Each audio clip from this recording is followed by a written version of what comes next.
Muzazi akisema mumwake kuko mwenye anapingaka, maki muzazi anayuaka vyenye watoto wanahitaji, mi watoto hawezi yua vyenye muzazi anahitaji.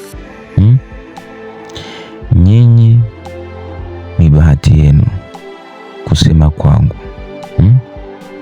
ili mutoke ndani ya shida ziziko mudunia.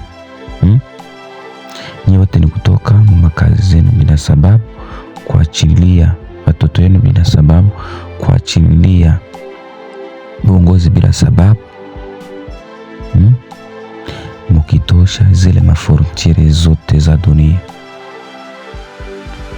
Tukiwaonesha kisi mutajenga dunia upya, na hiyo dunia mutaijenga manyumba za mzuri tu na muzishi ndani nyewote, mukitoa hizo pesa ndani ya dunia. Juu tunaona kila kitu kinatengenezwa kwa wazo, na hiyo wazo ya pesa mwegisi kunaenda na mwegisi mko natumia vitu, mko na vitumia vibaya, na ndio maana vita iko ndani mwenu.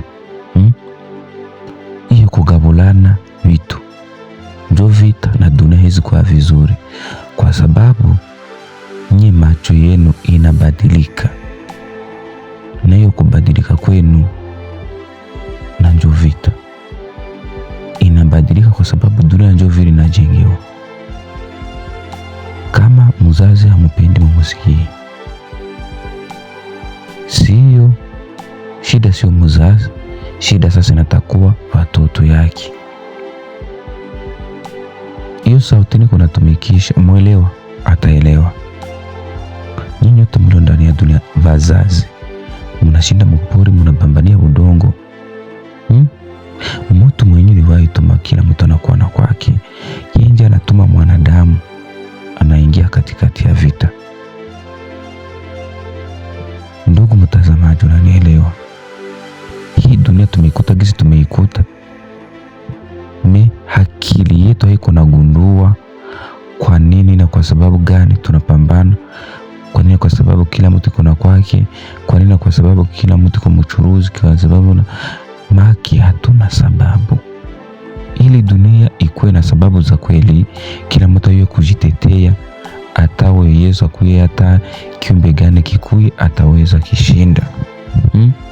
Kwenye kuna kamata bure, uko natumika bure, hakuna kukusambisha pale. Uko atumika kwa ajili ya watu waishi, hautasamba na uko asema ni vyangu, ni vyangu. Hiyo neno vyako jina wa dunia. Ikiwa ni dunia umezaliwa, uko atumika kitu ya watu yote ndani ya dunia, utakuwa mwema na macho ya mwenye dunia kuyumba. Nyinyi munelewe, hii dunia haina shida. Chanzo ya shida zilizo ndani ya dunia ni mtu kukuwa na kwake na vyake, na akili gisilisha bana vitu. Hawezi ambia mtu achangie na mwenzake vitu, juu atasikia mateso sana. Alishachokea vyake kisha vichangia na mwenzake. Anasahau kama kutunza ni bure, kwenda mara napenda bure. Hizo shida zile zinakuwa mkichwa, kwa tunatafuta mwingine ajitetee nazo, itakuwa ni bure kwa kila mtu. Mimi nasema iko napita. Kama mwonelewe, ninawaona ujumbe nishabafikisha kwayo, jinsi mtagabura dunia upya.